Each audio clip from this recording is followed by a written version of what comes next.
Omelette செய்யறதுக்கு இன்னைக்கு நான் 4 முட்டை எடுத்து வச்சிருக்கேன். இதை உடைச்சிட்டு ஒரு பவுல்ல சேர்த்துக்கலாம்.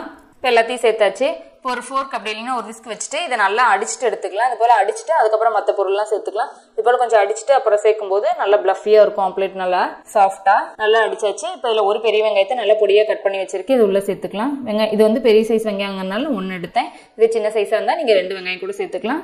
இது உள்ள சேர்த்துட்டு கூடவே ஒரு தக்காளி இது போல பொடியா கட் பண்ணி வச்சிருக்கேன். இது விதையெல்லாம் எடுத்துட்டு இது போல கட் பண்ணியிருக்கேன். உள்ள சேர்த்துக்கலாம். கூடவே நல்ல பொடியா நறுக்குன்னு கொத்தமல்லி எல்லாம் சேர்த்துக்கோங்க. இப்போ 1/2 டீஸ்பூன் அளவுக்கு இதில் மஞ்சள் தூள், 1/2 டீஸ்பூன் மிளகாய் தூள், 1/2 டீஸ்பூன் மிளகுத்தூள், 1/2 டீஸ்பூன் அளவுக்கு கறி மசாலா தூள் எடுத்து வச்சிருக்கேன். இது உள்ள சேர்த்துட்டு இதுக்கு தேவையான அளவுக்கு உப்பு சேர்த்துக்கலாம். இப்போ இந்த மிளகாய் தூள், மிளகுத்தூள் இதெல்லாம் அவங்கவுங்க காரத்துக்கு தகுந்த மாதிரி அட்ஜஸ்ட் பண்ணி சேர்த்துக்கோங்க.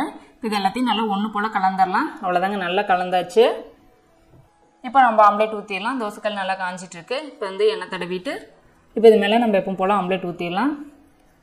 லேசாக ஸ்ப்ரெட் பண்ணிவிட்டு மேலே லேசாக எண்ணெய் தேய்ச்சிக்கோங்க.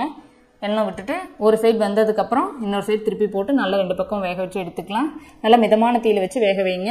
அவ்வளோதாங்க, நம்ம சூப்பரான மசாலா ஆம்லெட் ரெடி ஆயிருச்சு. ரொம்பவுமே டேஸ்ட்டாக இருக்கும். கண்டிப்பாக இந்த ரெசிபி நீங்கள் வீட்டில் ட்ரை பண்ணி பாருங்கள். உங்களுக்கு இந்த ரெசிபி பிடிச்சிருந்துச்சுன்னா லைக் பண்ணுங்கள், ஷேர் பண்ணுங்கள். நம்ம தெய்வாஸ் நாலபாகம் சேனலுக்கு சப்ஸ்கிரைப் பண்ணிக்கோங்க.